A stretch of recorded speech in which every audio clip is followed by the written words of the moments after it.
எதிரும் புதிரும் தொடர்கிறது. நாடாளுமன்ற கூட்டத்தொடரில் பல்வேறு பிரச்சனை எழுப்பப்பட்டன. நாடாளுமன்ற மழைக்கால கூட்டத்தொடரில் எந்த அலுவலும் இடம்பெறவில்லை. ஆனால் அது முடிந்த பிறகு கட்சிகளின் தலைவர்கள் புகார்களை கூறிக்கொள்கிறார்கள். இது சரியா? நாடாளுமன்றத்தை எதிர்கொள்ள வேண்டியவர்கள் நாடாளுமன்றத்திற்கு வெளியே புகார்களை சொல்ல வேண்டிய அவசியம் என்ன? இதை மக்கள் ஏற்றுக்கொள்வார்களா? இதை பற்றி பேசுவோம். திருச்சி நாடாளுமன்றம் முடிந்த பிறகு திரு ராகுல் காந்தியை பேசும்போது பிரதமர் அஞ்சுகிறார் அப்படிங்கிற சொற்களை பயன்படுத்த, அது சரியா? அந்த மாதிரி வார்த்தைகளை பயன்படுத்துறது சரியான வார்த்தைகள். ஏற்கனவே இதே பிரதம மந்திரி, இன்றைய பிரதம மந்திரி, முன்றைய பிரதம மந்திரி என்ன சொன்ன இந்த காஷ்மீர்ல 1-2 தடவை அத்துமீறல் நடக்கும் போது அதுக்கெல்லாம் ஒரு திறனுள்ள பிரதமர் வேண்டும். எனக்கு 56 இன்ச்சு மார்பு இருக்கு, அவருக்கு அவ்வளவு இல்லை, அந்த திறன் இல்லைன்னு சொன்னார். ஆனா இன்னைக்கு 3 மாசத்துல 192 முறை அத்துமீறல் நடந்திருக்கிறது. இன்றைக்கு பாகிஸ்தான் கொடி அங்கே இதுல காஷ்மீரில் ஏற்றப்பட்டிருக்கின்றது. இன்றைக்கு ISIS கொடிகள் பறக்கின்றன. பாரதிய ஜனதா கூட்டணி அரசு நடந்து கொண்டிருக்கின்றது. இங்கே பல ஜவான்கள் உயிரிழப்பு, BSF ஜவான்கள் உயிரிழந்திருக்கிறார்கள். ஆனால் திறனுள்ள பிரதமராக இருந்திருந்தால் இன்றைக்கு அந்த ஆட்சி தான் அவர்களுக்கு முக்கியமாக தெரிகிறது. அந்த தேசத்தில் இருக்கக்கூடியதை கட்டுப்படுத்தக்கூடிய அளவுக்கு தவறிவிட்டார்கள் பாரதிய ஜனதா. உங்கள் ஆட்சி காலத்தில் நாங்கள் ஆட்சி காலத்தில் இருக்கும் போது இப்படிப்பட்ட திறனற்ற முறை இவர் சொல்லுகிறார்கள். ஏதோ வளர்ச்சியை பற்றி பேசுகிறார்கள். என்ன வளர்ச்சி இவ்வளவு கண்டார்கள்? காங்கிரஸ் அரசால் வளர்ச்சி கொண்டிருந்தார். இன்றைக்கு ஏதோ இவர்கள் இந்த தேசத்தை வளர்ச்சி பாதையில் கொண்டு செல்வது எந்த வளர்ச்சி? இன்றைக்கு கந்தகார் விமான நிலையத்துக்கு சென்று தீவிரவாதிகள் அழைத்து சென்று எடுத்து போய் விட்டதுதான் வளர்ச்சியா? அது அந்த ஆட்சி காங்கிரஸ் பிஜேபி ஆட்சி, அதுதான் வளர்ச்சியா? மோடி இன்றைக்கு என்ன செய்து கொண்டிருக்கின்றார்? மோடியால் இன்றைக்கு உண்மையாகவே இந்த நாடாளுமன்றத்தில் சகோதரர் சொன்னார், இது போல நடந்தது, இது போல நாங்கள் 17 வழக்குகள் நிலுவையில் இருந்து கொண்டிருக்கின்றன லலித் மோடி. அந்த 17 வழக்குகள்ல இன்றைக்கு இந்திய பாஸ்போர்ட் பெறாமல் இன்றைக்கு இங்கிலாந்து பாஸ்போர்ட்டை பெற வேண்டும் என்று சொன்னது யார்? அப்படி சொல்லலாமா? அதுக்கு ஏதாவது இன்றைக்கு வெளியுறவுத்துறை அமைச்சர் சுஷ்மா சுவராஜ் அவர்கள் அவர் பேசி உதவி செய்ததை குறிப்பு வைத்திருக்கின்றாரா? இன்றைக்கு அந்த அமைச்சரவையில குறிப்பு வைத்துக் கொண்டிருக்கின்றாரா? குறிப்பு எதுவும் இல்லாமல் வாயு மொழி உத்தரவாக இதனால் இந்தியாவுக்கும் இங்கிலாந்துக்கும் எந்த விதமான உறவு பாதிக்காது என்று சொல்லுவதற்கு இவருக்கு யார் அனுமதி அளித்தது? அனுமதி அளிப்பது பிரதமர் மந்திரி அனுமதி அளித்தாரா? இந்த தேசம் அவருக்கு அந்த அனுமதி வழங்கியதா? இன்றைக்கு இந்திய பாஸ்போர்ட் இல்லாமல் இன்றைக்கு இங்கிலாந்து பாஸ்போர்ட்டை வைத்து 30 நாடுகளுக்கு சென்று வந்திருக்கின்றார். இதையெல்லாம் அவர் உண்மையாகவே புகார்களை வைத்தீர்கள், இல்லை என்று கூறிவிட்டார்கள். நாடாளுமன்ற கூட்டத்தொடர் முடிந்து விட்டது. இனி அடுத்த கட்ட நடவடிக்கை சொல்லுவோம். நாங்கள் மக்கள் மத்தியிலே கொண்டு செல்வோம். இதை மக்கள் மத்தியிலே நாங்கள் கண்டிப்பாக கொண்டு போய் செல்வோம். வியாபம் ஊழலிலே பார்த்தோம் என்று சொன்னால் 49 பேர் கொலை செய்யப்பட்டிருக்கிறார். மர்ம மரணம் அடைந்தார்கள். மர்மமான முறை என்பது கொலை இல்லை, தற்கொலை என்று சொல்வது எப்படி? ஏற்கனவே அவர்கள் கொலை செய்யப்பட்டிருக்கின்றார்கள். கவர்னருடைய மகன் தற்கொலை, கவர்னர் 2க்கு கூட 2 கவர்னர்களை நியமனம் செய்திருக்கின்றார்கள். ஆனால் ஏன் அந்த கவர்னரை ஊழல் குற்றச்சாட்டுக்கு ஆளான அந்த கவர்னரை ஏன் நீக்கம் செய்யவில்லை? நீக்கம் செய்தால் சவானுடைய தவறுகள் வெளிப்பட்டுவிடும் என்ற அச்சத்தின் காரணமாக நீக்கம் செய்யவில்லை. அது மட்டுமல்ல, வசுந்தர் ராஜே இதே லலித் மோடியினுடைய விவகாரத்திலே அந்த நாட்டினர் சென்று அவருடன் கொண்டாட்டத்திலே கலந்து கொண்டிருக்கின்றார். அவருடைய மகன் துஷ்யந்தன் இன்றைக்கு 10 ரூபாயினுடைய பங்கை 96,000 ரூபாய் கொடுத்து வாங்கியிருக்கின்றார். 96,000 ரூபாய், 13 கோடி ரூபாய் இவர் கையில பெற்றிருக்கின்றார். இப்படியாக இதெல்லாம் ஊழல் அல்லவா? இப்படிப்பட்ட ஊழல்களை ஏன் நீங்கள் நாடாளுமன்றத்திலே தவறே செய்ய மாட்டேன் என்று சொல்லி ஆட்சிக்கு வந்த மோடி அவர்கள் நாடாளுமன்றத்தை நீங்கள் முடக்கிய விதம் அவசர நிலை காலத்தை காட்டுகிறது அப்படின்னு பிரதமர் சொல்றார். நான் அவசர நிலை பத்தி பேச வேண்டும் என்று சொன்னால் நிறைய பேசலாம். அவசர நிலையை கொண்டு வருவதற்குண்டான காரணத்தை நாங்கள் சொல்லலாம். அந்த காரணத்தை சொல்வதற்கு தனியாக விவாதம் வைத்துக் கொள்ளலாம். ஆனால் அவசர நிலை கொண்டு வந்தது ஒரு தவறு என்று அன்னைக்கு பிரதமராக இருந்த இந்திரா காந்தியை மக்களிடம் பகிரங்கமாக மன்னிப்பு கேட்டார். அதே இந்திரா காந்தி தான் மீண்டும் அதை தவறு திருத்தி செய்து தேர்தலை சந்தித்தார், பெருத்த தோல்வி அடைந்தார். எனவே ஒரு நாடாளுமன்ற ஜனநாயகத்திலே பாதிப்பு ஏற்படும் போது, அந்த தேசத்துக்கு உண்டான அச்சுறுத்தல், இக்கட்டான ஒரு சூழல் எழும்போது இப்படிப்பட்ட ஒரு கசப்பு மருந்து தேவைப்படுகிறது. அந்த கசப்பு மருந்து அன்னைக்கு இந்திரா காந்தி ஏற்றுக்கொண்டார். இப்ப இந்த கசப்பு மருந்து கொடுக்கக்கூடிய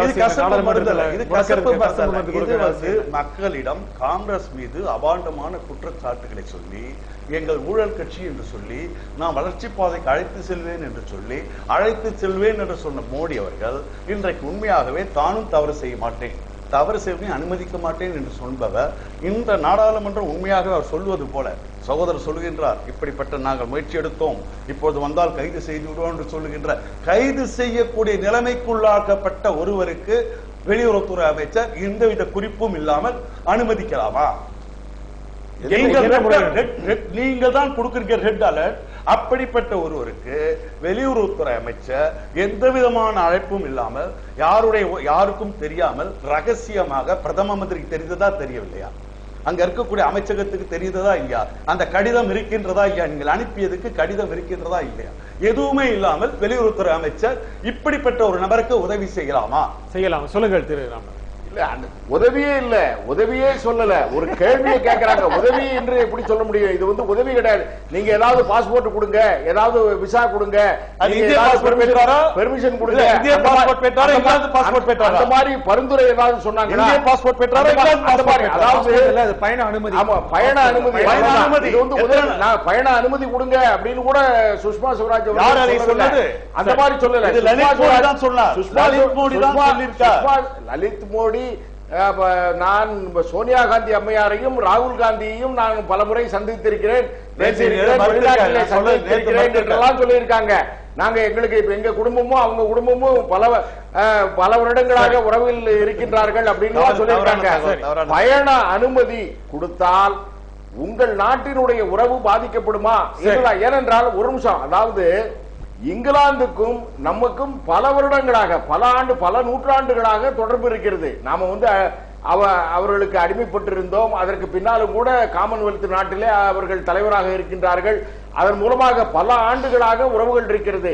ஒரு சின்ன சம்பவத்தால், சின்ன விஷயத்தால் உறவு பாதிக்கப்படாது என்ற ஒரு கருத்தை, ஒரு உறவு பாதிக்கப்படாது அப்படின்னு சொன்னாங்களே தவிர எந்த விதத்துல இது வந்து உறவு பாதிக்கப்படாது என்று சொன்னார்கள் அல்லது பரிந்துரை என்று சொல்ல முடியும்? இதனால உறவு நிச்சயமா பாதித்ததா? ஒரு பாதிப்பும் இல்லையே. அந்த கருத்தை தான் அவர்கள் வந்து சொன்னார்களே தவிர அதாவது பல குற்றச்சாட்டுகளை, அதாவது முதல் சுற்றிலேயே அண்ணன் சொல்லும் போது சொன்னாங்க, அதாவது இவர் நரேந்திர மோடி அவர்கள் மீது பல குற்றச்சாட்டுகள் இருக்கிறது. எந்த வழக்கும் நரேந்திர மோடி அவர்கள் மீது இல்லை. எஸ்ஐடி ஃபார்ம் பண்ணப்பட்டது, அவர்கள் வழக்குகள் மேல வழக்குகளை போட்டுக்கொண்டே இருந்தார்கள். நம்ம தமிழ்நாட்டை சேர்ந்த சிபிஐ இயக்குனர் ராகவன் தலைமையிலே ஒரு புலனாய்வு குழுவை போட்டார்கள். அதுலயும் நரேந்திர மோடி அவர்கள் மீது எந்த விதமான வழக்கும் இல்லை அப்படின்னு சொன்னாங்க. எல்லாமே முடிந்ததற்கு பின்னாலே நரேந்திர மோடி அவர்கள் மீது எந்த வழக்கும் இல்ல. ஒரு பெட்டிஷனை போட்டு பெண்ணிக்கா வச்சு ஒரு நோட்டீஸ் அப்படின்னு ஆர்டர் ஆயிருக்குன்னா மேல்முறையீடு இருக்கு, கீழ்முறையீடு இருக்கு அப்படின்னு சொன்னா எந்த வழக்கும் கிடையாது அவர் மேல. சரி சரி திரு நல்லசாமி, ஊழல் குற்றச்சாட்டுகள் பரஸ்பரம் சுமத்தப்பட்டன நாடாளுமன்றத்தில். உண்மையில் இதன் மூலம் மக்களுக்கு என்ன செய்தி போய் சேர்ந்தது? அதாவது ஊழல், லஞ்சம், முறைகேடு, ஒழுங்கீனம் எல்லாத்துக்கும் இன்னைக்கு பொதுவானது. அது ஆளுகின்ற கட்சி, எதிர்கட்சி, எல்லா கட்சிக்கும் பொதுவானது. அத வந்து நீதிமன்றம், காவல்துறை இருக்கு, சிபிஐ எல்லாம் இருக்கு, அவங்க தான் தீர்க்கணுமே வெளிய பாராளுமன்றத்தில் வாதிக்கலாம், வேண்டாம்னு சொல்ல. இவ்வளவு முக்கியத்துவம் கொடுக்க வேண்டிய அவசியமே இல்லை. இன்னைக்கு பாத்தீங்கன்னா காவிரி இறுதி தீர்ப்பை வந்து கர்நாடகா மதிக்கல. அதாவது கெசட்ல 2013 வெளிவந்தாச்சு, பிப்ரவரி மாசம் 19 வெளிவந்தாச்சு. காங்கிரஸ் சர்க்காரும் கண்டுக்கல, பிஜேபி சர்க்காரும் கண்டுக்கல. மக்களுடைய பிரதிநிதிகள் குரல் கொடுக்க வேண்டியதானே? இன்னைக்கு வந்து பாத்தீங்கன்னா இந்த வருஷம் பாத்தீங்கன்னா நம்மளுக்கு தண்ணி வந்து குருவிக்கே விட்டுருக்கலாம். கர்நாடகா வந்து ஜூன் மாசம் 10 டிஎம்சி, ஜூலை மாசம் 34, ஆகஸ்ட் 50, செப்டம்பர் 40 கொடுத்திருந்தா விட்டுருக்கலாம். ஆனா பெற்றுக் கொடுக்கக்கூடிய நிலைமையில பிஜேபி கிடையாது. என்ன இவங்களும் அதே தவறு செஞ்சாங்க ஆட்சி மாற்றத்துக்கு முன்னாடி. ஆக ஆட்சி மாறிய பின்னாடி காட்சி மாறல, இதை பத்தி விவாதிக்கல. தமிழ்நாட்டில் இருக்கக்கூடிய 40 தமிழ் மண்டல 40 எம்பிக்கள் பாராளுமன்றத்தை அதுக்கு அந்த விஷயத்தை சொல்லுங்கள். முக்கியமாக ஊழலை ஒழிப்போம் என்று வந்த மத்திய ஆட்சியாளர்கள் அதற்கு எந்த விதத்திலும் நடவடிக்கை எடுக்கவில்லை என்பதை காட்டுவதற்காகத்தான் நாடாளுமன்றத்தில் மக்களின் குரலை காங்கிரஸ் கட்சி எழுப்பியது அப்படின்னு காங்கிரஸ் சொல்லுது. அது மக்களின் குரலா? இல்ல, அது வந்து ஊழல், லஞ்ச முறைகேடுங்கிறது குரல் எழுப்புறத பத்தி நான் வந்து மக்களின் குரலாகவும் இருக்கலாம். அது நான் வந்து தவறுன்னு சொல்லல. யாரா இருந்தாலும் தவறு செஞ்சா அவங்க தண்டிக்கப்பட வேண்டியவங்க தான். நெற்றிக்கண்ணை திறந்து காட்டினாலும் நீ செய்த குற்றம் குற்றமே, அதுல மாறுபட்ட கருத்து இருக்கக்கூடாது. ஆனா இதுக்கு இவ்வளவு முக்கியத்துவம் கொடுக்கறாங்களே, இன்னைக்கு கம்மி முக்கியத்துவம், அவ்வளவு முக்கியத்துவம் தரக்கூடாது. எதுங்க இந்த அளவுக்கு முக்கியத்துவம் தர? இல்ல, நீங்க வந்து கொள்கை அடிப்படையில் மோதல் இருக்கணும். நான் தான் சொன்னேன், இது நீதிமன்றத்து மூலமா தீர்க்கக்கூடிய ஒன்ன வந்து பாராளுமன்றத்தில் வைக்க கூடாது. அதிகமா பாராளுமன்றத்தில் பேசலாம், ஒரு அளவு இருக்கு. ஏன்னா நீதித்துறையை விட நிர்வாகத்துறை விட பாராளுமன்றம் உயர்ந்தது. பார்லிமெண்ட் இஸ் சுப்ரீம் இந்தியன் கான்ஸ்டிடியூஷன்ல அவங்க விவாதிக்கலாம். ஆனா இதுக்கு இவ்வளவு முக்கியத்துவம் கொடுக்கிறவங்க ஊழலுக்கு, லஞ்சத்துக்கு, முறைகேட்டுக்கு, ஒழுங்கீனத்துக்கு ஏன் கொள்கை நீதிமன்ற தீர்ப்பு நடைமுறைப்படுத்தாததுக்கே முக்கியத்துவம் கொடுக்கல? கொள்கை மோதல் ஏன் இல்ல? இப்போ MS சுவாமிநாதன் வந்து பரிந்துரை கொடுத்தார், காங்கிரஸ் சர்க்கார் போட்டது. அவங்க சர்க்கார் இருந்தபோது 2006லயே அவர் என்ன சொல்றாருன்னா, இன்னைக்கு வந்து விவசாயிகள் வந்து 20 வருஷத்துல 3 லட்சம் பேர் தற்கொலைக்கு தள்ளப்பட்டிருக்காங்கல்ல, அதுக்கு ஒரு தீர்வா அவர் சொல்லியிருக்காரு. அது MS சுவாமிநாதனுடைய பரிந்துரை. இப்ப அரசு ஊழியர்களுக்கு எப்படி சம்பளம் நிர்ணயம் பண்றாங்க? இப்ப 7வது பே கமிஷன் வரப்போகுது. அதாவது விலைவாசி, வாழ்க்கை புள்ளி ஒப்புநோக்கு, இதன் அடிப்படையில் ஒவ்வொரு அதிகாரிகளுக்கு இவ்வளவு கொடுக்கணும்னு சொல்லி அந்த பே கமிஷன் வந்து அரசுக்கு வந்து பரிந்துரை பண்ணுது. மத்திய அரசு அப்படி ஏற்று முன்தேதிட்டு கொடுத்துறாங்க, மாநில அரசு ஏத்துக்கிறாங்க, குறைக்கிறதே கிடையாது. அதே நேரத்தில் விவசாயின்னு வரும்போது அதே மாதிரி செய்யணும் இல்ல? ஒரு கண்ணுக்கு வேணா ஒரு கண்ணுக்கு சொன்னாம்பா. இப்ப பாத்தீங்கன்னா MS சுவாமிநாதன் சொல்லியிருக்காரு, பட்டறிவு அடிப்படையிலான விலை நிர்ணயம்னு பரிந்துரை பண்ணிருக்காரு 2006ல. காங்கிரஸ்காரரும் அதை செய்யல. பாரதிய ஜனதா கட்சி ஆட்சி மாற்றத்துக்கு முன்னாடி கையில் எடுக்கல. ஏன் இதை விவாதிங்கள? பட்டறிவு அடிப்படையான விலை நிர்ணயம்னா கொள்கை அடிப்படையில் விவாதம் நடைபெறணும் அப்படின்னு சொல்றீங்க. ஆமாங்க, கொள்கை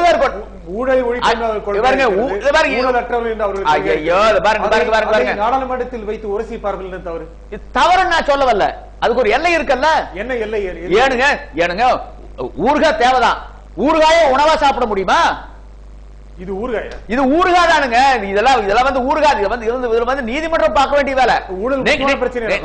முறைகேடு நடப்பது முக்கியமான பிரச்சனை. ஐயா, அது முக்கியமான பிரச்சனை தான். அதை வந்து நீதிமன்றத்து மூலமா உடனே தீர்க்க சொல்லி பாராளுமன்றத்தில் இருக்கக்கூடிய உறுப்பினர்கள் வந்து சொல்லணும். இன்னைக்கு வந்து ஒவ்வொரு விஷயம் நீதிமன்றத்துக்கு சென்றாக வேண்டுமா? இல்ல கொள்கை முடிவு நீதிமன்றத்துக்கு செல்ல வேண்டிய அவசியம் இல்ல, தேவையும் இல்ல. தார்மீக அது அரசியலமைப்பு சட்டத்துக்கு உட்பட்டுதான் இருக்கணும். தார்மீக அடிப்படையில் அதிகாரத்தில் இருப்பவர்கள் பதில் சொல்லியாக வேண்டும் என்று எதிர்க்கட்சி எதிர்பார்ப்பது தவறா? இப்ப தார்மீக அடிப்படையில் இப்ப இருக்கிற எம்பிக்கள்லாம் வந்து பாத்தீங்கன்னா, அமைச்சர்கள்லாம் பாத்தீங்கன்னா லால் பகதூர் சாஸ்திரியா தார்மீக அடிப்படையில் விலகிறதுக்கு அந்த காலம் எல்லாம் மலையேறி போச்சுங்க. இன்னைக்கு காமராஜர் ஆட்சின்னு சொல்றாங்க. ஆனா செத்து போன செவள மாடு எந்திரிக்க போறது இல்ல, உடஞ்சு போன கலை நம்ம கலக்க போறது இல்ல.